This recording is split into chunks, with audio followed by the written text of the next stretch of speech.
Welcome to the Voice of Vicious podcast. Welcome to the Fuck Voice of Vicious. I am your host, Vanny Vicious. Guys, I'm sweating. Look at me on a microphone, bro. What the fuck? Hello, everyone. Welcome back to the Voice of Vicious podcast. Happy Friday. Thank you guys for tuning in. I am your host, Vanny Vicious. We are currently streaming live on Twitch, so shout out to anyone who's watching. You guys can watch the Twitch lives at twitch.tv/officialvannyvicious. You can catch these episodes on YouTube, Rumble, Apple Podcasts, and Spotify. Also follow us on X, Instagram, TikTok, all of the things. Today I am joined with Mike from New Era Collectibles. What's up, guys? How you doing? I'm excited to have him on because I obviously love vintage and toys, and Mike has also brought some stuff to show us today, but we're gonna learn a little bit about his business and what he's been doing. How's it been going? It's been going good. I don't know if you know, we expanded. We actually got a bigger location in the same building.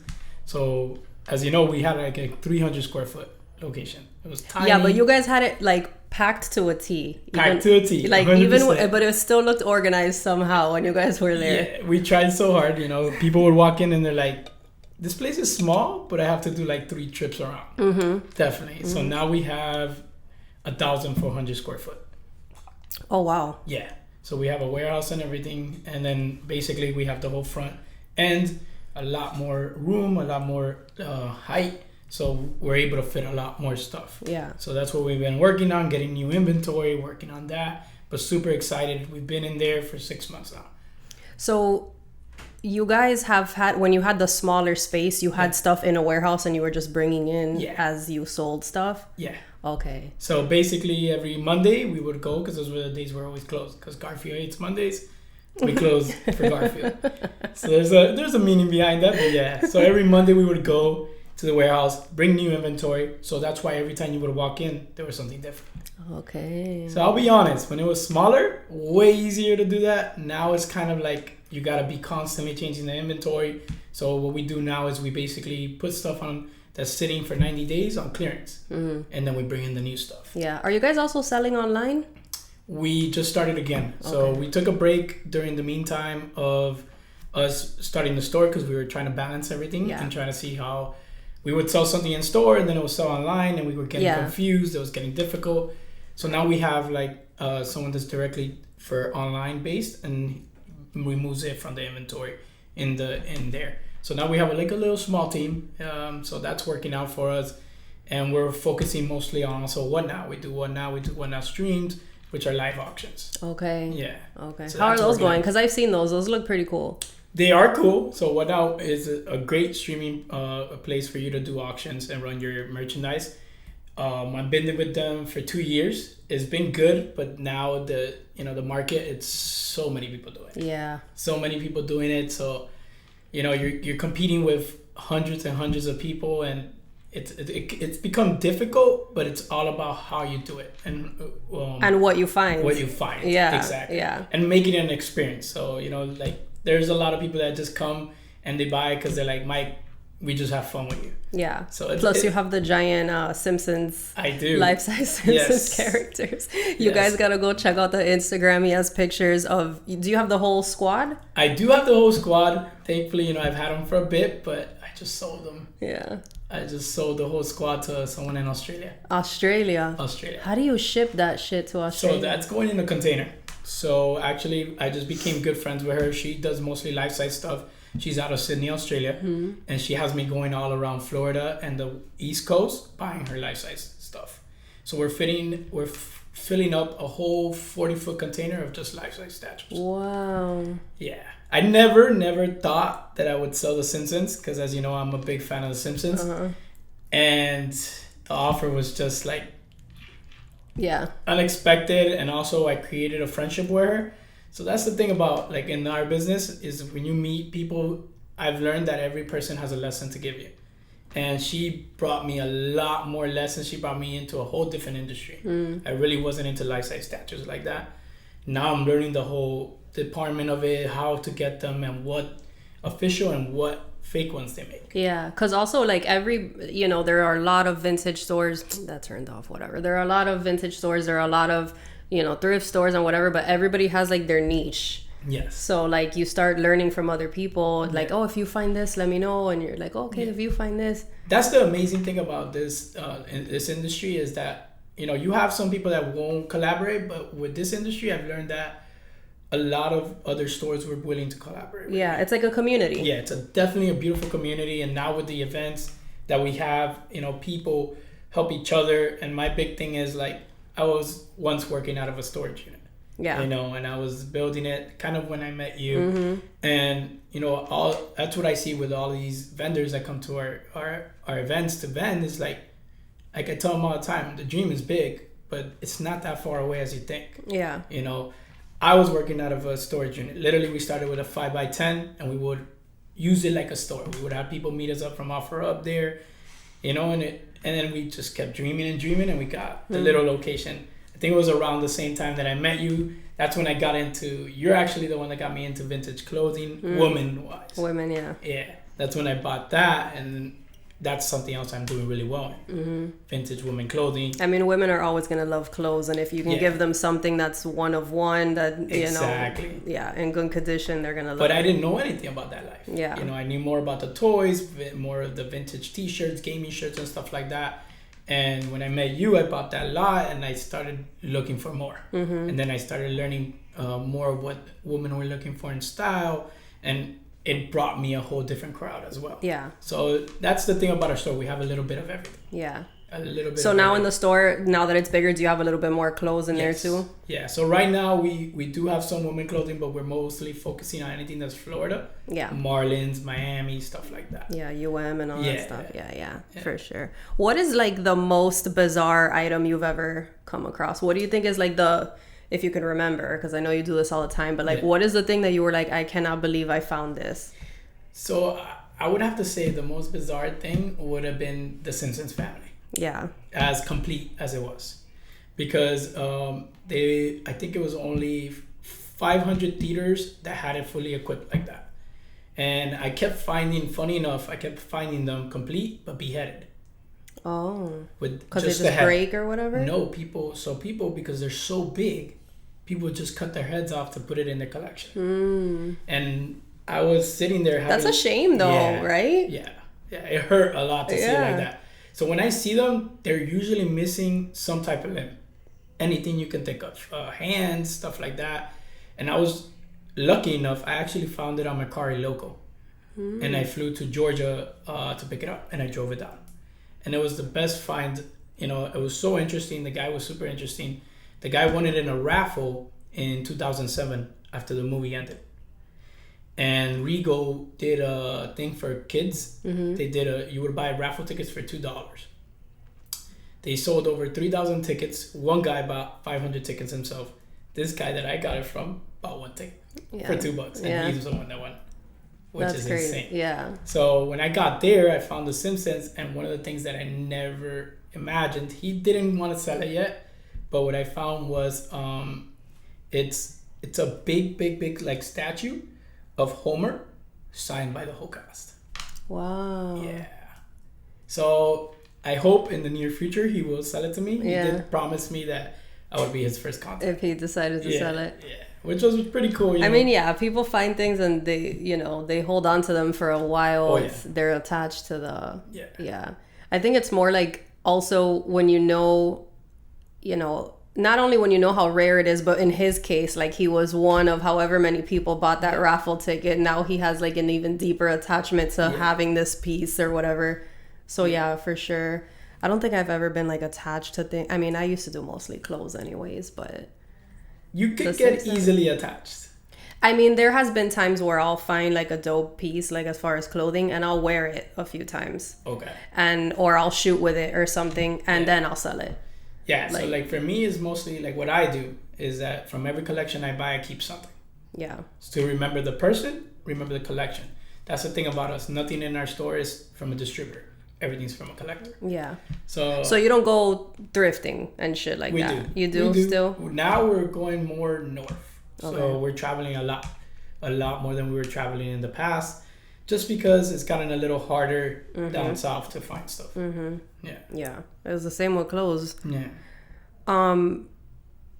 So I was gonna ask you about the follow-up question was, did you end up selling it? But you did sell it to the Australian lady. Yeah. So as the owner of one of these stores, do you have like secret tips for anyone that, you know, to get the best hidden gems? Like how do you score these items? Like what do you think is the upper hand that you have? 100% is consistency and willing to travel. Yeah. As much as you might not think so, getting out of your comfort zone or where you find your stuff, you might get better deals. Yeah. You see, I took a leap of faith with that one, and I jumped to, it could have been a scam. It could have been a scam. Potentially a scam because of the price I got it for, everything. I was just like, is it real? Is it not? Yeah. But I went to Georgia, and literally while I was in Georgia, I probably found a whole truck full of items. Well, yeah, because once you're there, you're like, all right, I'm just going to look around. So I traveled all around Georgia looking for items. And believe it or not, I found very high-end items, very rare items for an amazing price. Yeah. And that's the thing about us, that if I can find it at a good price, I'm going to sell it at a good price. And I'm still making a profit. Yeah. So I do recommend people to jump off their comfort zone and to travel. Yeah. With this industry, you have to travel a lot. Because if you stay in your comfort zone, you're just going to keep finding the same stuff. So how do you find these collectors on the internet, on Craigslist? A little bit of everything. Yeah. I do this weird thing that my wife says I'm crazy. I knock on people's doors. Yeah. In neighborhoods, and I ask them if they have anything that they want to sell. That they want to sell, and I give them a list. They're probably like, get out of my front porch, guy. And then my wife says, I won't be surprised when I get a call that somebody shot you for walking into the house. Especially in a small town up north or whatever. Come out with a shotgun. Yeah, she's like, you're crazy. Why are you knocking on people's door asking them for collectibles? People are looking at you like you're nuts. And believe it or not, I've gotten my best finds through that. Yeah. So either I would give a card and be like, hey, maybe you don't have something, but maybe somebody in your family does. Yeah. And believe it or not, the guy that I bought the Simpsons from, I said the same thing to him. I go, maybe you don't have anything else right now. He literally had someone call me the other day. He's like, hey, my buddy you bought the Simpsons from, I have a huge G.I. Joe from the 80s collection. Are you interested? So we're actually flying to Georgia again on August 19th. Okay. Yeah. Okay. So there was a show that was like, what was that show? American Pickers? American Pickers. That they used to supposedly knock on random people's door too when they had like a bunch of junk in their front yard or whatever. Believe it or not, that's where I got the idea from. Yeah. I mean, if it works, it works. What are you going to do? Like, fuck it. And people want to get rid of shit and they just don't know how sometimes, especially like the older people that they don't know how to list something on the internet or whatever. You want to visit more of the community garage sales too. Yeah. Those are the good How about ones. estate sales? Do you do those or no? I do estate sales, but one thing I've noticed with estate sales is that prices have risen in the sense where they know what they have. Yeah. You know, and they have professionals appraising all this. So you're not going to get a deal of a lifetime there. Yeah. But you will get some deals in some estate sales. Yeah, that's like the difference between a garage sale and an estate sale. Yeah. So with your events, because I've been to your events before, you give opportunities to other vendors as well. So tell us how that started, like when you started doing your... So the events, one of the main things that I always said was I was always going to give back, especially to the community that helped me and the people that believed me. Because when others that should have believed in me, like my family and stuff like that, I never got that, because in this industry, it's like not that many people understand it unless you know about it, you know? And I always wanted to give back. I started very small. Our goal was just, you know, it was a small location where you can come see stuff. And one day I'm like, okay, I know a few people that are always selling. Why not do something together? Yeah. And we did our first event. We were literally 5 vendors. And I think the 5 vendors are still with me to this day. And now we have this upcoming Sunday, actually, at our store, we have our Back to the Past Power Ranger edition. And we have 32 vendors. So these are 32 people that are all selling their type of stuff. And we give them the opportunity to show their items. A lot of them are artists that do their own art, stuff like that. So. And all of these events are done right in the outside of your shop? Yeah. And do you do them every other Sunday? Every second Sunday of the month. Every second Sunday. Okay. What's the weirdest request that you have received from somebody like looking for a specific item? The weirdest request. If you can remember. If I can remember the weirdest request that I've ever had, like a collectible wise? Yeah. Or like if you ever find a torture device or some weird shit. The weirdest shit I've ever that they've ever asked me was if I can find like beheaded heads. Like real heads? Not real heads, like of characters, but beheaded, like that they were meant to be in a body, and then like. I guess people just want the heads because it just like lines up on a shelf or something. But it was just like of anything, like of a horse, animals. That's just one customer that asks me for that. They just wanted heads. And I've found for him. So I'm not gonna lie, if he is watching, I won't say your name, but I mean, to each their own. Yeah. I was thinking like someone would ask you for like, I don't know, an antique, like some weird kind of torture device or some weird like if you ever find an electric chair or something. They have asked me for antique leggings. Leggings? Oh. Like the full-on ones? Yeah. I've had that one before. I wonder if that's like them being weird or like they want to wear it like as a fashion thing. Yeah, like those are the moments where I'm just like you're like, why? But fine, I guess. Fine. Yeah, like what do I say at that moment? So I'm always like, hey, if I see it, I do see a lot of things. Yeah. Oh man, people. Well, to each their own. Yeah. How do you, when you're looking for these things, how do you decide what you're going to bring into the shop, what you're going to sell, and what you're going to like pass on? So more than anything, I think it's been a learning experience on what it sells well, what takes a little longer to sell. It's more about the different type of items. It's items that people like. You gotta, right now, I would tell you, something that's selling the most is vintage clothing, video games, and more of the vintage toys. Yeah. So like the newer toys are not selling as well as the vintage toys. So you would think, these toys that you can get at Target, we don't work with distributors, but sometimes they come into the shop and those actually sit longer. So I do have everything categorized now. So I see monthly what did the best in what category, and that's how I focus on buying that. So that's where I keep my, that's one thing that I look at is a lot of the analytics and looking at what's selling, what's not selling, what's sitting. I also feel like when you're on the hunt for things, like we tend to buy things that we like and we think everyone else is gonna like it too, and we might sit on it for a while. Yeah, that has been definitely one of my things. Same. Yeah. I used to be like, somebody will wear this and it'll sit there for a year, and I'm like, okay. You end up wearing it. Well, I'm like, I guess I'll keep it. Fuck it. I thought it was dope. My bad. I thought I did that too. I've done that many times, and then I catch myself with a lot of things. But I always try to keep one thing just to remember. I'll give you an example. Like out of the lot I bought for you, the one thing I have is, funny enough, it's the doctor in the glass. Do you remember that? The little thing? Yes. Yeah. I still have that. Just because I thought it was weird. It's cool, right? Yes. I know. Why did it sat with me for a long time too, and I'm like, what? Like I thought it was cool enough for me to buy it, but I don't know. Have it. It's like a specific doctor has to buy that really likes vintage stuff or something. I did research on that thing, so it was like a gift they would give to doctors back in the day. Yeah, it was pretty cool. Maybe one day you could just give it to a doctor. Yeah. They have doctor in a bottle and they have nurse in a bottle. Yeah. It's pretty cool. I thought those things were cool too. I still have that. Yeah. I don't think I have anything like that I've had for a while. I have a storage now that's full of sweatshirts. Okay. That if you want them, I'll fucking give them to you, girl. You take them shits because I'm dying to clean out that storage, and I don't even care to sell them at this point. But I don't know what kind of condition they are. I bought them in a lot. Yeah, like what do they call it when they shove it all in like a plastic wrapped big ass bundle type of thing? I know what you're talking about. Is it a barrel or something? I think it's something like that. Whatever. I bought it and they were like, yeah, this is grade A sweatshirts, grade B and C. And I was like, give me a B. I'll see what's in there. There was probably like 400 sweatshirts in there. I paid like $100 or something. I was like, all right. I went through sweatshirts for hours. I threw away like a bunch. Kept the other ones, but I still have them. And now I'm like, it's summer. Who the hell's buying sweatshirts?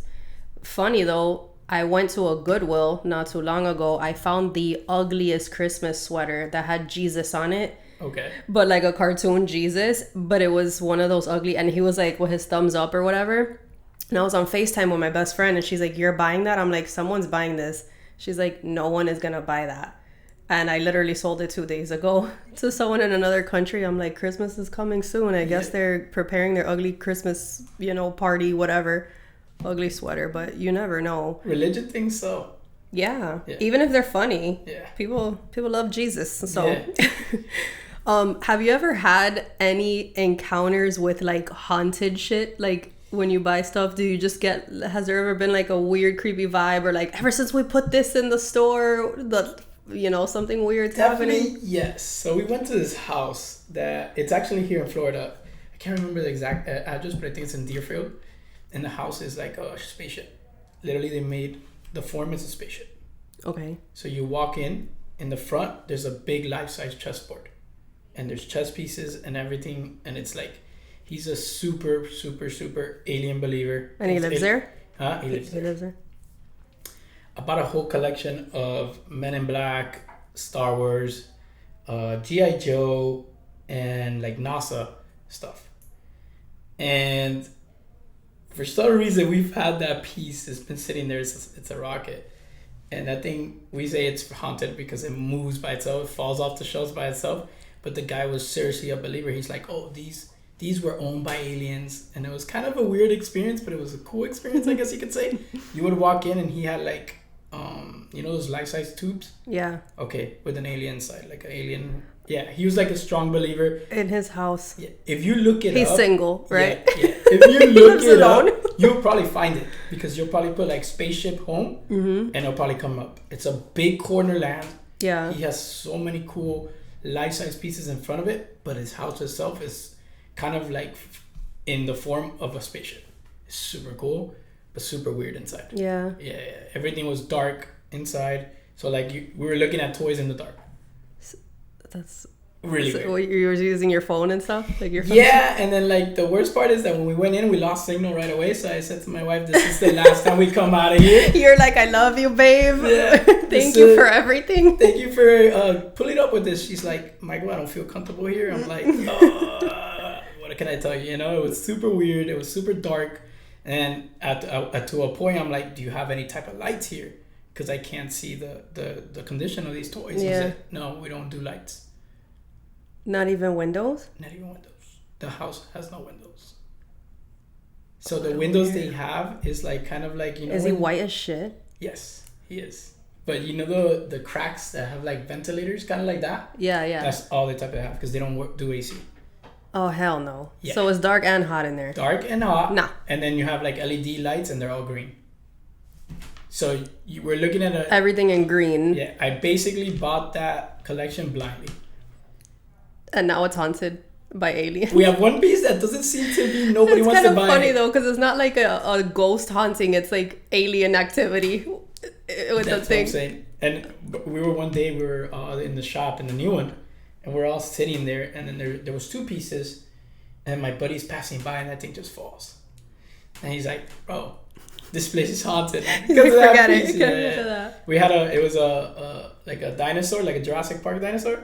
And I think the spaceship hit it, and then that fell on him. It was hilarious. How did you find that guy? He posted one thing, and I only went there for... so he has the internet. Yes, he has the internet. Because how else is he going to look up his conspiracies? He posted a Carousel, a Disney Carousel. A Disney Carousel. It was it was Beauty and the Beast dancing together, Carousel. And I went over there, and like always, I always asked, do you have anything else? Mm-hmm. And that's when he said, okay, you want to come inside? I have this, and this, and this. I'm like, I looked at my wife. She said yes. I said yes. Literally, we had no idea what we were walking into. Yeah. So we knew. I mean, I would have like at least wanted to see it, even if I wasn't going to buy anything from him. My first reaction when I saw the chessboard, life-size chessboard outside, I'm like, this guy has to have some cool things in there. Mm-hmm. And the way his form of his house was. And then you saw a life-size tube with an alien in it. Yeah, I saw a life-size tube with an alien, and then that's when I fucked up. Why did I come in Did it have liquid in it and stuff? Yeah, it was like water bubbles and everything. It looked like a jellyfish kind of thing. Yeah. But with like a life-size kind of alien sitting in it. Wow. And it was like, I guess you can call it his dining table, because like he had which was cool. You got me. It was like all on the floor. Yeah. So like he had like pillows, and then in the center he had a little small table. So you basically ate on the floor. Yeah. Yeah. That guy's gonna be alone forever. I've met a lot of people that because of their collection, they've lost a couple marriages, or they. No, yeah. Because, well, I mean, I've seen like people, eventually they become hoarders and stuff. Yeah. So it's like, there's a fine line between being a collector and just being a fucking lunatic. Yeah. I think I would say I've experienced that a lot. Yeah. Which is crazy to me. Yeah. There was one guy that he said he was on his 8th marriage, and he really loved this one, so that he was selling the collection because I was like 8th marriage. Yeah. And he's like, oh, all of them left me because of the collection. Well, but he was a little intense. I mean, well, because like, as you know, as a woman, like you want to have like your kitchen and your bedroom, like that you can see your bed, and some people go overboard. I think it's also because like you get this rush, like this addiction of like, what else am I gonna find? And then that's very easy for people to become like addicts. 100%. Yeah. A lot in this industry, you see a lot of that. Mm-hmm. And you know, it's control of what you're buying and stuff like that, and I get it. I have the passion for it too. But I also try to control how many pieces I can actually fit in my home. Yeah. But he had a whole G.I. Joe collection, and he had dioramas. So what he did dioramas was of all the wars. Mm. So you had soldiers that literally, they had decapitated arms, and he put real blood on it, like the fake blood. Yeah. So he made like scenery. Mm. It was really cool. I'm not going to lie to you. It's really cool. Would I have it in my home? No way. Yeah. No, like when they do stuff like that, it's a talent. It's a talent and art. Yeah, but art. Like, you know, like in your case, I know your wife ain't gonna live in no hoarder house, and you guys have kids and everything. So, yeah, you have your store. You could go get a storage, bring things into your home little by little, replace stuff, like, you know. But yeah, never to that hoarding situation, because then you become that alien guy and you're living in a spaceship. I asked if I could put the life-size Simpsons in the living room. Yeah, no. Absolutely not. I agree with her there 100%. She's like, are you crazy? Yeah. She's like, what is your problem? Yeah. You're like, babe, just get rid of the couch, put the Simpsons. We'll sit on them. That was actually what I said. I said, imagine how many people, when they come to your house, they're just going to love your living room. Yeah. And she's like, yeah. And then they have nowhere to sit. They have nowhere to sit. How big was that Simpsons thing? Like, so it was 14 feet long, 14 feet tall. Wow, that's big. So it's really big. The whole background is made out of cardboard. So you gotta be very careful. Oh, that's right, because it has the living room set and everything. Yeah. That's right. I remember seeing it on your Instagram. Yeah. You guys gotta go on their Instagram, and I'm gonna put your Instagram everywhere. Awesome. But you guys gotta go check out this. It's definitely an experience. They'll still be with us for another month, because they're shipping out in about a month. So if you haven't had the chance to come on out to take a picture with them. But they're definitely super fun. They're super cool. They're huge. Yeah. They're huge. 14 feet is big. So that was the main thing also, that what I wanted it for was mainly for people to enjoy. Yeah. And it's like, okay, where am I going to put this thing? And it gives people a reason to come to the shop and stuff. Yeah. Especially Simpsons fans. How many people were like hardcore Simpsons fans that were like, we're here to see this thing? A lot. Yeah. A lot of people, I think that in just the first few weeks that I brought it, they're like, where is it? Mm-hmm. Like, they needed to see it. And a lot of people ask me, what would you sell it for? I'm like, I'm not selling it. And then it got to a point where like, we can't put it outside, because we live in Miami. Yeah, I know. Yeah, so it'll be gone tomorrow. Not only that, the heat. Yeah. It would destroy those things. So that cardboard is not meant to be outside. The paint would probably get all. Yeah. Yeah. So we're like, okay. Then we thought of leaving it. How heavy was that? It's not heavy at all. Oh, okay. So it's not heavy at all. It's actually just very awkward. Yeah. In the sense where you're carrying the people, and when we would wrap them, like we took it to a convention. And when we were unloading it for the U-Haul, they're like, do you have dead bodies in there? I'm like, no, it's just the Simpsons. Because we had them wrapped in bubble wrap, and then in like what do you call that? Moving blankets. Oh, yeah. So people would look at it, they're like, what do you got there? These awkwardly shaped things. Awkwardly shaped. Yeah. So that's the thing. They don't come apart.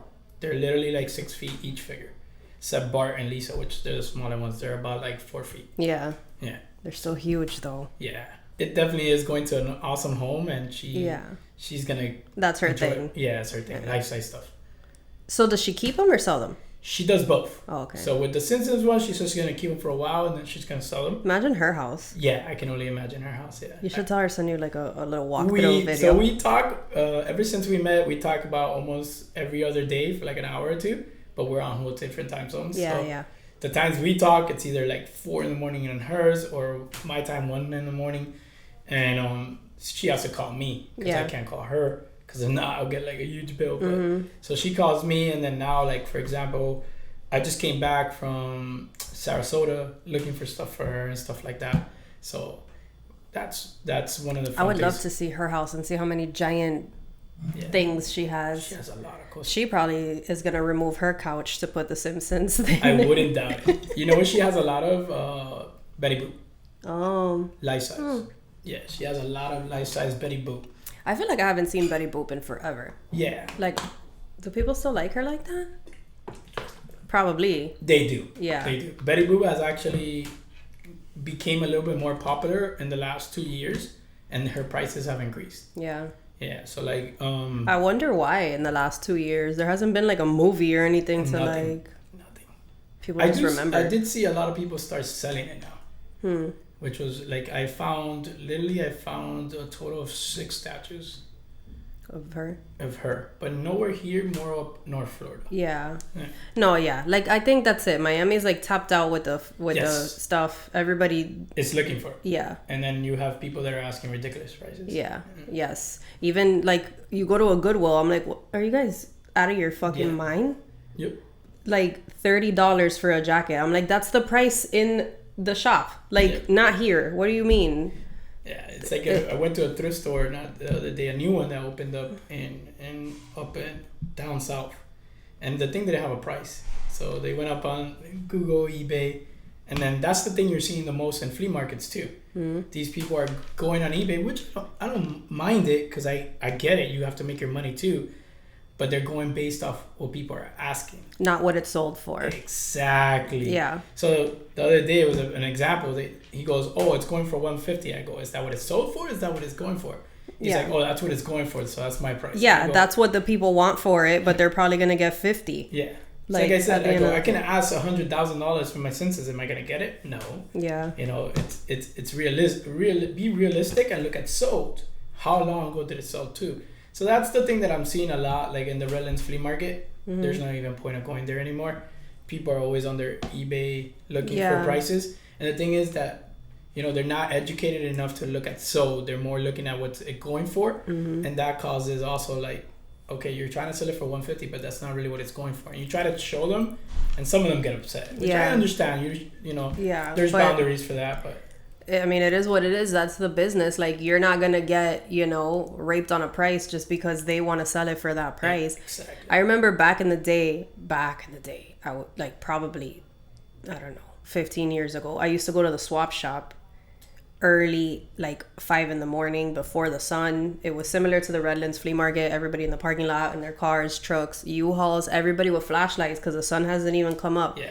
And I would get such good shit. Like, there was this one guy that used to have all the tin vintage lunch boxes.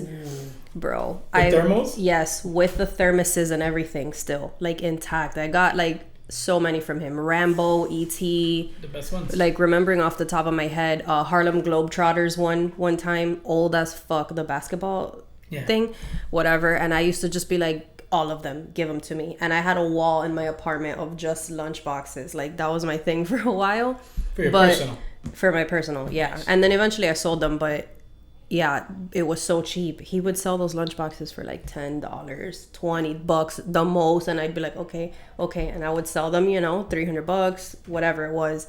Now you go to those flea markets and I'm like, you're not at a you're selling out of the trunk of your car under the hot ass sun. Like, know your audience. Like, no one here is gonna give you $300 for a lunchbox. Like, you know. And then you still have those vendors that do, you know, they know that you're still trying to make a profit too. Yeah. That you're not just there to pay top price, and they'll give you some good deals. And there's some that I buy from a lot, you know, that are there, and it's like, you know. If you're going out there, you have to understand people are going to haggle you. Yeah. It's just the way it is. You don't expect to be at the flea market or in anything. Even in my store, sometimes people come and they ask me for a deal, and I'm okay with that. See, that's the thing, that my items are mine. So if I can work out a deal with you, I will. If it makes sense for the both of us. And that's one thing that I'm seeing less and less and less at the flea markets, at these thrift stores. Like, they're losing that wanting to bargain, wanting to deal. And I think in this industry, it's fun. It's fun, negotiating. I have this thing at the store where it's actually from the 80s. It's a bowling thing of the Ninja Turtles. And I tell them, okay, if you knock all the pins in 4 tries, we'll go with your price. But if you don't, it's my price. And they're like, all right, let's do it. It makes it fun. You get the bonding experience with the customer. Yeah. And you make fun out of it. And they walk out even with a smile, even if they lose. Yeah. And don't get me wrong, I lose sometimes too. I had one guy that knocked them all down in the first try. I'm like, damn. So it makes it fun. It makes it a different experience. Yeah, yeah. I was gonna say something about the price. Oh, like, yeah, when you go to a store and it's priced at the price, like you can't even buy it to resell it. That's kind of like, I slowed down with the clothes and stuff like that, because that was happening to me too, because I was only doing clothes. I only have space for clothes and very small items. But now I go somewhere and I'm like, oh, this is a dope belt, and I'm like, $50. Yeah. Like, I can't sell this for $70. Like, what the fuck? So I won't even buy it. Or, sometimes you buy those items, you put up the price by $10 just so you have it in the store, because it's going to sell. But it's like, it's hard. It's becoming harder, especially in South Florida. Yeah, in South Florida. People are all over it. That's why I encourage you to leave Florida. Once you leave Florida, you'll get deals. Yeah. We're traveling a lot more, and that's what's helping us. So you get in a big ass van and just go? Usually we fly, and then U-Haul is my neighbor. So he gets me some good deals on my trucks. I'm not gonna lie, that's a perk. Yeah. So he gets me a one-way back, and he keeps the truck. So it's a win-win situation. Yeah. He gets this new truck, because usually the one-ways are brand new trucks. Oh. So he says I'm his fair client because I bring him new trucks every time. Yeah. So he'll give me a truck, a one-way, and then I just drive it down, and he gets me like discounts on it and stuff like that. So we'll fly, and then we'll drive back. Yeah. And then as you're driving, we stop in all these little towns. Yeah. I feel like the little towns, it's where it's at. Yes, and you're not gonna find many of them listing it. Yeah. So you have to do your work. That's the thing too. Yeah. You got to put your work into it. You can't expect everything to be, which I get it, social media, but there's still a lot of older people that don't want to deal with that.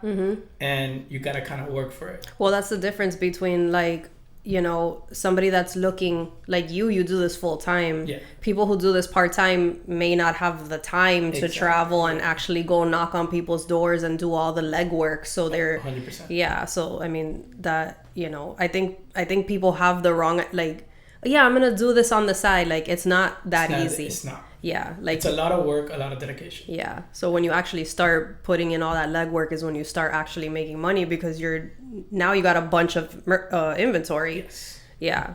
And everything depends on you to sell. Yeah. You got to do the work. You got to do, social media is a beautiful thing, but if you don't post it, if you don't take the right pictures, it's not going to sell. Yeah. It's a lot of work, a lot of back end work. So it's not just going into this, hey, I'm gonna. Yeah, it's not just the fun part of finding stuff. Yeah, that's the same thing with this podcast. That people are like, "Oh, I want to start one." And I'm like, you guys, yeah, recording is fun, and I'm just sitting here having a conversation with different people and whatever. But like the back end is hard. Like, there's a lot of editing. There's a lot of shit I had to learn. Like, there's a lot of, just shit. Like, it's a way. And then the marketing and everything that you have to do, and definitely, yeah, everything in life is hard work. It's hard work, It's just, I do see that a lot, where people think it's that easy and it's just fun. And I hear it, people tell me, oh, it must be fun to do it. I go, it is fun, 100%. But there's a lot of back end work that goes into this.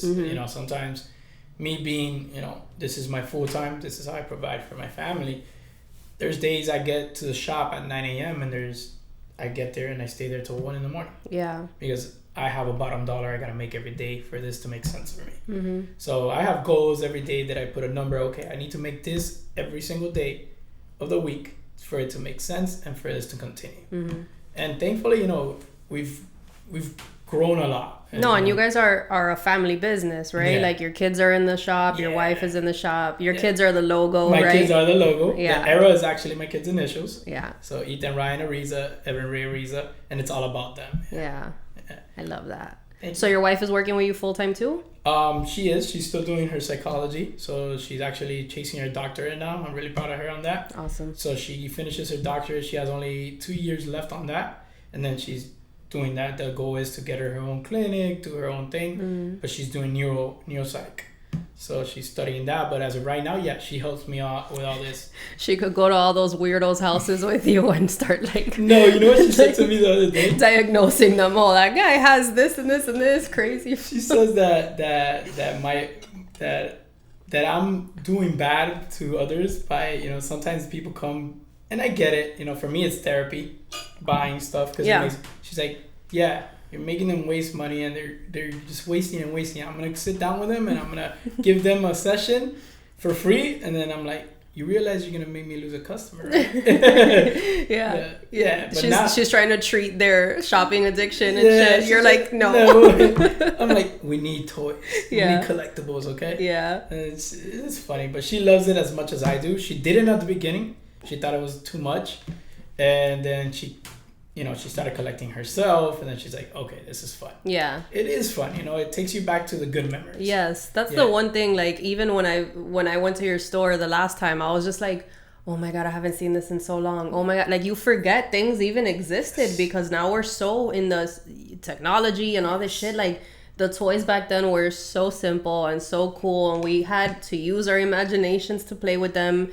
And that's why I love seeing things like that. Like, you have to create your own ideas. Yeah, for those toys. I'm like, damn, I forgot about this. Yeah. I forgot about this, and there's one right here. This is crazy. It's like I told my son the other day, we were sitting there. I'm like, let's create a whole like storyline. And we're sitting there with toys, and we're creating a whole storyline. And he's like, whoa, I didn't think of it like that. I go, this is how I had to play by myself. But sometimes we didn't have the luxury of having someone else to play with. And we didn't have as many weapons or as many movements. We didn't even have as many toys. Exactly. But believe it or not, our toys last way longer than their toys. Yeah, the car toys used to be iron. Yes. Like back then. The die cast, or you throw one of those cars now, they'll break. No, yeah. They'll break. I can think of how many times I bought my son the same Bluey car. Yeah, it's all plastic. Yeah. There's no like art into it anymore. Yeah. It's just mass produce it. Back then they actually took their time, and these were artistic people that were working on these toys to make it as best as they can. Yeah. So do your kids play with the old school toys now too? How about video games? Video games, much. I keep it to a limit, but they play a lot of the video games. My kids have every console you can think of. Yeah. Which is a good thing, and they have their own games and stuff like that. Do they get bored of the old games because of like the graphics? They're like, what is this blurry, grainy ass pixelated? I gave him a Game Boy Advance because his tablet died, and he's like, "Papa, can you help me put the brightness up?" I'm like, "What? There's no brightness on this thing, bro." He's like, "What do you mean there's no brightness? So how did you play back then?" I'm like, "Blind. That's why we're blind now. Squint your eyes. Squint your eyes," and and I'm like, no, there's no brightness. He's like, I cannot believe there's no brightness. I'm like, I'm serious. There's not. That's hilarious. He literally looked at me like if he didn't understand how we played this, and he's like, the sun is bothering me. I can't see the character. I'm like, put glasses on. Put glasses on. Figure it out, bro. That's what we had to do. Yeah. His batteries died, and he's like, do I have to start over? I'm like, yep. Yeah. Yep. There's no saving, man. Yeah. So it was funny. It was super That's hilarious. True. Yeah. Damn, I played not too long ago Lion King on Sega. Yeah. And that scene where like Simba's getting chased by the stampede and you have I was like, why this is so hard, like compared to the games now where you just like run around and shoot people and whatever. I'm like, this is hard as hell. Which is a good thing, because now the games you can beat them in 2 days. Even like the Super Mario games were hard when you're actually trying to beat the game. Yeah. Like I like those kind of games. And that you have to sit there all day because you didn't have no way to save. Mm-hmm. So you had to play as much as you could to try to beat it in 1 day. Yep. Yeah, it's crazy. It's really interesting how things have changed. Yeah, so different. As a collector yourself, what's been like the holy grail item that you found that you're like, I am not selling this, and you still haven't sold it? So the one thing that I haven't sold, a holy grail, would have to be probably one of my Halo statues. So there was one of the editions that only the stores got it. So it was like a advertisement edition, and it's pretty big. It's probably like 4 feet tall. I think I would never sell that. I think that's one of my favorite pieces. It was more of a newer game, but I love that thing. Yeah. It would have to be that. I would say definitely that, and most of my Simpsons stuff, like this shirt. This is one of the rare Simpsons shirts, Krusty. Yeah. This was actually a Euro one. It's a Euro Krusty vintage. It looks brand new. Yeah. So this I actually got from my buddy Picante Galeria, one of the best out there for vintage clothing. He does really good. He can get you some amazing pieces. Definitely one of my favorite pieces. This took a lot of begging to get this because I really wanted it. He knew I wanted it, and we did an amazing trade for it. Now I have the luxury of having it, and that's not awesome. That many people have it. Yeah. I would say this one, the Halo, and probably my Bart Simpson shirt. I don't know if you ever seen me wear that one. It's all purple, and it's a big print of Bart, but it was only for Kentucky Fried Chicken. Oh, so those are cool too. When you find something that was specific for a store or an advertisement. Up to date, only 2 people have claimed to have it. Wow. Me and someone else.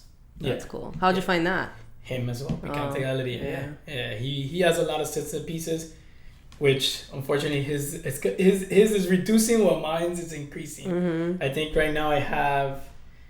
Sorry guys, I have about 75 shirts. Yeah. So, everybody's like... At least you wear them. I do. And you're not just like letting them collect dust somewhere in a bin or whatever. Yeah. Everybody's like, do you wear anything else but the Simpsons? I'm like, maybe sometimes. Yeah. Catch me one day a month. If it's like a fancy occasion, maybe. Yeah. We went to a concert the other day. She's like, you're not wearing Simpsons today. I'm like...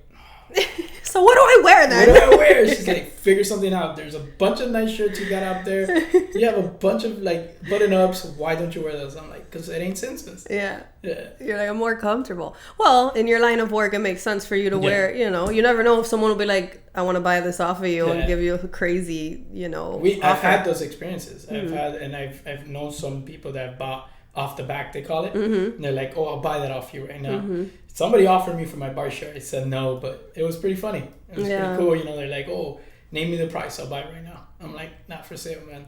Like $1 million or get out of my face. Yeah. So I think I would say, those 3 pieces. This one, my Halo statue, and probably my Bart shirt I would never sell. Those are like my grails. Yeah. I would say. Yeah. And my video games, of course. But, I mean, you can come across those a lot. Yeah. Some of them you can't, but most of them I can. What's your favorite console? My favorite console would have to be the GameCube. Back then, it wasn't as popular as it is now. Yeah. Now the GameCube is very sought after, but when I had it, it was like the worst console in the world. Yeah. When my parents bought me that a while back, my mother, when she bought me that, it was like nobody really wanted that. Yeah. Now everybody wants it. Yeah, I don't really remember like the GameCube. Yeah. Yeah. I mean, I remember it, but I don't remember people talking about it like how they did with anything else. I just played Mario Party. That was my main thing. Yeah. Mario Party was definitely my favorite game on that. I don't even think I had one. No? I didn't have a Nintendo 64 either. I had Sega, I had a Nintendo, Super Nintendo, PlayStation. I had everything because my brothers, which is the main reason behind me, were my oldest before he passed. Yeah. Yeah, my brother was 9 years younger, so we didn't really like play anything together. Yeah, he was big. My father had we used to have a garage back then, and my father turned it into a gaming area, and he had his toys, and that's reason why we closed Mondays. My brother was a big fan of Garfield. Garfield hates Mondays. We closed Mondays. Kind of in remembrance to him. He's the reason why I started collecting. So you grew up around collectors. Oh, yeah. I grew up around collecting and collectors. We always say that my brother died in a fire. So we always say that he died with his collection because he died, all the collectibles died with him. So, so we always say that. So I kind of started collecting everything he liked. And one of his main things were Garfield. And he liked The Simpsons. And then The Simpsons has more meaning. My grandma used to love The Simpsons. I was really a grandma's boy. And we used to watch The Simpsons together. And she made one of my first Simpsons toys, which was a Funko Pop, when Funko wasn't what it is now. It was in Urban Outfitters in Dayland Mall.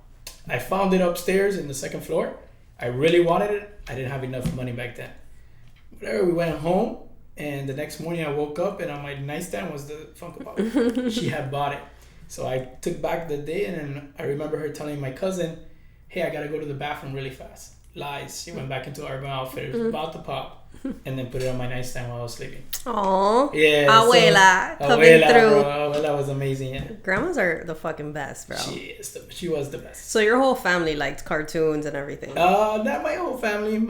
Or you're close? My brother. Yeah. My oldest brother. Went on your grandma with The Simpsons. With The Simpsons. Yeah. I think she just watched it to spend time with me. Yeah. But she loved it. She liked it, We watched it together back then, and then that's always been like my remembrance to my grandma is I still have that pop. I still have all those pops, and then the stuff my brother used to collect. Yeah. So my brother loved everything that had to do with video games and toys. Do you think your kids will continue on like the legacy of collecting and stuff? The way I'm seeing it, I think so. Yeah. I think so. Yeah. I kind of told him the other day, I go, I don't expect you to want this, and I don't want this for him if he doesn't want it, Yeah. And he's like, oh no, I'm keeping this, and if I still want to do my career, but I'll have somebody run it. And I go, no, you don't have to do that. He's like, yeah, your new era name is gonna keep going. Aww. So that's it feels good to hear that, because you're like, okay, so you see the potential in this, you see how much I love it. And he's like, yeah, definitely. No, and they're growing up around it too, so they're gonna be intrigued naturally because you guys. I say they're the luckiest kid in the world because he gets to get all the toys he wants. Yeah, I mean, yeah. And he's playing a bunch of stuff that I'm sure his friends have no idea what it is. Yeah, and he's meeting these celebrities that come out to the shops. And his friends are like, how did you meet them, Mm-hmm. And he thinks he's like the super coolest kid because he went he's like, my dad's kind of famous. Yeah, we were at Denny's the other day, and somebody goes, New Era. I'm like, instead of Mike, like, people call me New Era, which I've gotten really used to already. Yeah. So he's like, I told you you're famous. They know you as New Era. I go, my name is Mike, puppy. He's like, no, you're New Era. Yeah. Mike New Era. Mike New Era, yeah. That's hilarious. People call me that all the time. And most people know my name, but New Era is their go-to. Yeah. So can you give us like a sneak peek into anything that's coming into the shop soon that you're going to be putting in there? Or like a limited edition item that you've recently gotten or something like that? Definitely. So we just picked up a huge collection of limited edition stuff. So it's funny you asked that. We have a bunch of statues. Anything from anime, Marvel, DC, Disney. We have a lot of gaming t-shirts and video game stuff that's coming out. So statues would be like something this big to like bigger or whatever. We even have life-size statues coming in. Okay. So I'll give you a hint. We have about 7 life-size statues that will actually be in the shop by Sunday. Yeah. Okay. And then a total of that we counted, that we were able to count in the collection that we just purchased, probably over 400 medium to large statues. Jeez. Yeah. So we won't be able to display all of it, but we're going to have a lot of it by Sunday. Yeah. So even if you don't have it displayed, are you going to have it listed online? Yeah. So right now what we're aiming for is that actually by this Friday that we launch our website finally. I know I've been telling all my customers it's coming, but I've actually gotten it to a point where I'm satisfied. Mm-hmm. So that's the thing about me is that if I don't like it, I start over. Mm-hmm. And it's like frustrating. Everybody tells me, Mike, it's perfect. And I don't think it's perfect. So that's one of my, I guess, bad thing is that if it's not perfect, I don't like it. So you want to sell on your own website as opposed to whatever, Etsy or eBay right or now something. You can find me on eBay and you'll find some of our pieces. But then you got someone that's taking 15% from you. It's like, damn, like really, bro? But right now the website it's one of the important things because a lot of what I've been doing is that on our eBay, we've been sticking our stickers and people have been getting to follow us on Instagram and they're like, do you have a website? Can I buy from you directly so we could avoid the fees? Mm-hmm. So we're like, definitely we need to get this done. Yeah. But more than likely, all of this, we just hired 2 seasonal people just for this collection. That's how big it is. So it's a lot of stuff, a lot of cool stuff, a lot of signed statues, and a lot of like limited statues in the sense where they're like, I have one big life-size Batman that's 500, limited to 500 pieces, and it was a display piece. The only place that has had it that I've found is Six Flags. Wow. Yeah. So that's insane. Yeah.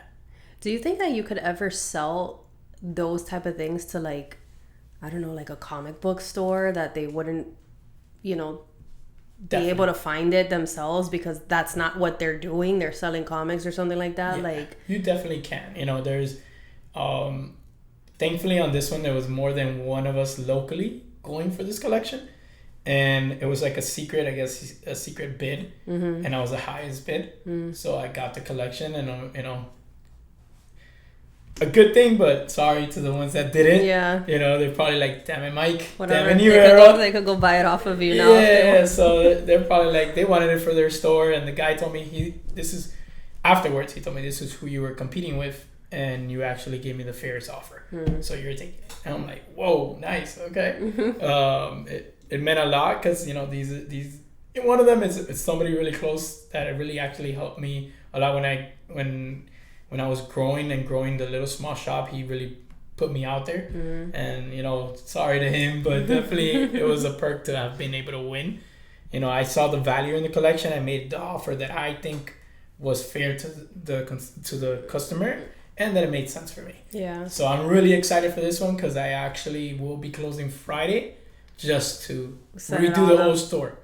Damn. Just to redo. I kind of want to go. I want to like see how you guys do everything. So I'm gonna do a big announcement on that Friday, kind of saying like, you know, sneak peek. So stay tuned on the Instagram. We're definitely gonna do that. Yeah. I'm gonna show off some of the pieces, but definitely if you want to see everything, you have to be there. Yeah. The event is from 3 to 8, so it's this Sunday 3 to 8. Yeah. That's fun. Yeah. Have you ever been guilty of like really overpaying for something because you really wanted it? Yes. Yes, definitely. You know. And that's what I was scared of in this collection. And then when I finally got to the Excel sheets, I realized, okay, I did the right thing. But I'm very guilty of that. That's one thing that, you know, that I recommend to everybody is don't put your own feelings into it. Yeah, I was going to say, like, if you love it personally, that's it. You're kind of screwed. I'm a huge collector. There was a nice limited edition Simpsons piece in there. And that's what got me right there. Like, I was like, I need that, I need that, and I need that. And then, thankfully, you know, I have somebody that's very on my back. You know, she's an awesome partner, awesome wife, and she controls my emotions sometimes. Yeah. And she's like, you're too dedicated to this. You need to put your own feelings out of it. You're too attached. Yeah. So she kind of like, you ain't making that offer. You're going to make this offer. And she gives me the reasonings behind it. So, definitely she is the best business partner. Best, you know, to be doing life with. Yeah. So I give kudos to her because she puts up with all my stuff. But, I've seen her put up with his stuff in action. And I could attest to, I think you guys make a great team for sure. Thankfully, yes. We've been together 10 years, 2 boys, you know. Yeah. Definitely, you know, we've this new era wouldn't be here without her. Yeah. Yeah. So definitely got to put those props to her. But yeah, I'm very, very guilty of that. I've had it happen before. And I've gotten the aftermath of it, and you're like, damn, I overpaid. And definitely it was feelings. Yeah. Feelings. At that point, you're just like, I'm just going to try to break even at least or something. Yeah. And one of the things that got me the most is that one of the ones that I paid the most was the story behind it. It was kind of similar to what happened to my brother, the person's brother. And I just made an offer out of feelings. Yeah. And, you know, I don't regret it at all. Because definitely, you know. I mean, at that point, you keep it, no? Yeah. You're just like, well, it's mine now. It's mine now, and the story behind it.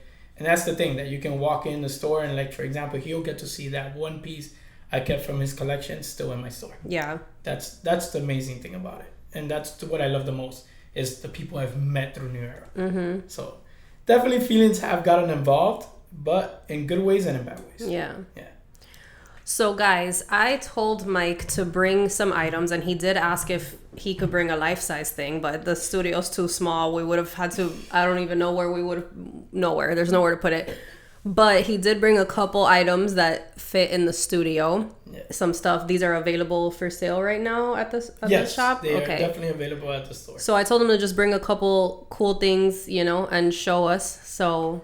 take it away. What am I looking at here? All right, so we'll take it away with one of my favorites out of this whole lot. Okay. Is the Mickey Toontown. So it's a Disneyland hat. Pretty cool, right? But the upper... it's clean. It's very clean. Mm-hmm. And you see that the cover is a little bit bigger than usual. The top, the lid. Yeah. And that's because this amazing thing was only sold in Disneyland Toontown. You remember Toontown? Yeah. I love Toontown. Cool. Point it this way at this camera. So right there, it's a whole 3D projection. Oh my god. So as you can see it there, it's one of my favorite pieces. Probably, I would say my favorite Disney piece I've ever bought. That's so cool. So yeah, it closes up. Then you have all the clips there. It's a whole 3D thing, and you just close it up like that, and it looks like a regular hat. Like you don't know what's under it. So that's one of my favorite pieces. This is available at the shop. I would hate to see it go, but definitely, I wanted to go to the right Disney collector. And it's, there is sayings that Toontown will come up back at some point, but I don't know how true that is. Yeah, that's just fucking cool to have. Yeah, it's a cool piece to have. And it's funny enough how I found it. Does it feel like weird? Yeah, a little. Oh, but not really. Not really. The only thing I do criticize on it is the glue that they use. It's seamed through. Oh, yeah. But that's on all of them. You'll never find one that doesn't have that. And for the most part, the ones that you do find are pretty dirty. Yeah, that is very clean. Yeah. And it's a white hat, and I don't see any stains or any crazy sweat marks or anything like that. This, you got to be very careful when you clean it, because this is all cardboard inside. Mm-hmm. Yeah. Mm-hmm. So, pretty cool piece. Then, of course, we got the N64 with the Mario Party.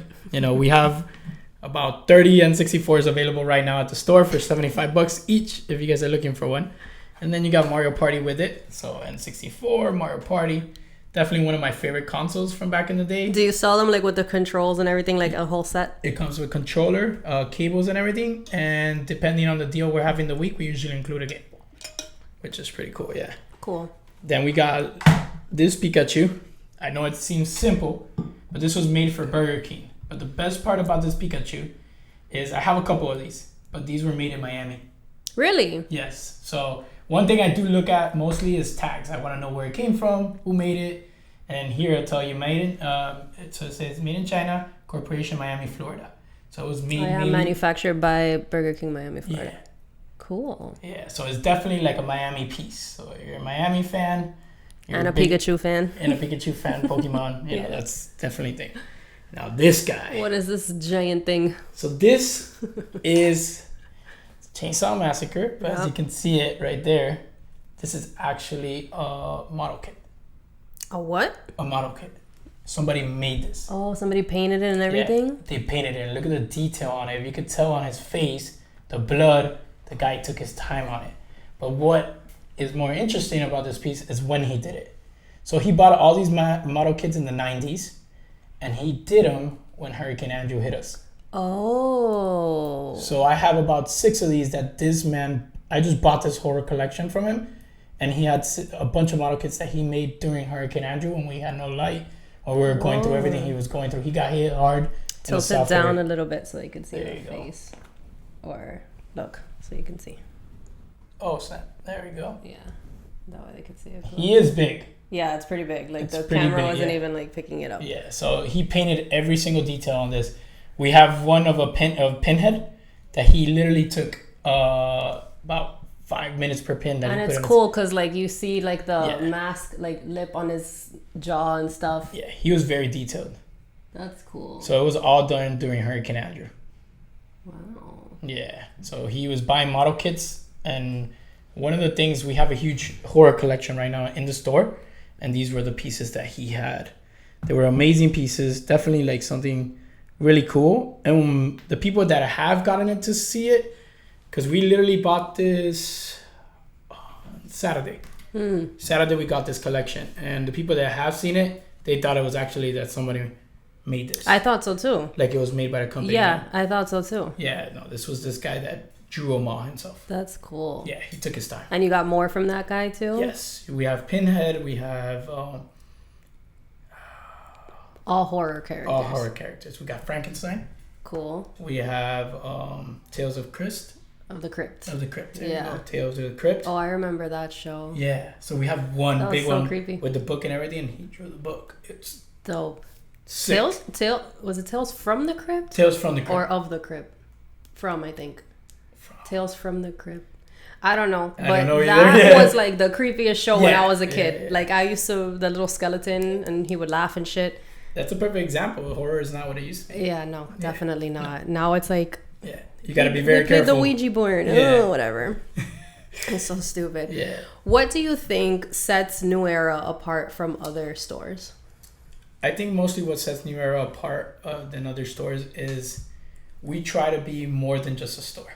We try to be a place where you can go hang out, a place where you have an experience, where it takes you back. And what we want mostly is that you don't just walk in there and make a purchase.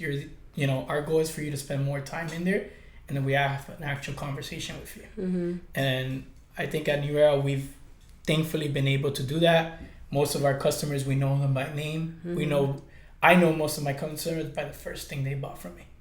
So that's an experience, and definitely, I wanted to feel more like you're going to somebody that you love's home, like a friend, a family member, and you don't feel like you're being pressured into buying something. Mm-hmm. And then there's like more everybody. Trust with you and the customers. And I think that's what sets us apart. It's not only just coming from me. A lot of customers have told me, a lot of the reviews they've left me is like, Mike will always take time out of his day to just talk to you, mm-hmm. whether you're buying something, whether you're not. And that's where that goes a lot to me, because that's how I started. I started with markets, garage sales, out of a storage unit, and all the relationships I've created have been through New Era. Mm-hmm. So to me, it's more than just a store. It's more about bonds I've made and friendships. And I feel like every customer that's been in there is part of the New Era family. Yeah. So I would say the same thing for your store, is more like a family. Like, you can tell that you want to not only help people get the best price for whatever they're looking for, but you want to also help people who might have smaller shops than you. And like we said in the beginning, just the community. Like, you're we're big on community. about that. Yeah. So tell everyone where they can find the shop, your hours. So you can find the shop in Kendall. We're right by the Miami Airport, 15192 Southwest 137th Street, Unit 3, Miami, Florida, 33196. You won't miss us. We're right next to the U-Haul, and we'll probably have something life-size outside waiting for you. You can find us there Tuesday through Sunday. Tuesday through Saturday, 12 to 8. Sundays, 12 to 6. Mondays, we are closed, but you'll catch me there sometimes. So if you're in the area, don't be scared to come by. I'll probably be there doing something. My shop is my home. I love it, And if I'm closed and you see me in there, just knock. I'll let you in. There you have it, people. We're going to put your Instagram and all the social media somewhere here on the screen so everyone can go follow you. Make sure you guys are on TikTok too, right? We're on TikTok, yeah. We're on TikTok, so Instagram. We'll put everything there so you guys can follow. You guys can see the pictures of the life-size Simpsons and all their new collections. Because these people are bringing in new stuff like every Tuesday, right? Every Tuesday. Yeah. So stay tuned. Go follow New Era. Thank you for coming. No, thank you for having me. I hope you had fun. I had a lot of fun. It was an amazing experience. Definitely appreciate you having me. Of course. Yeah. I will see you guys next time. Have a good weekend. Goodbye. Bye, guys.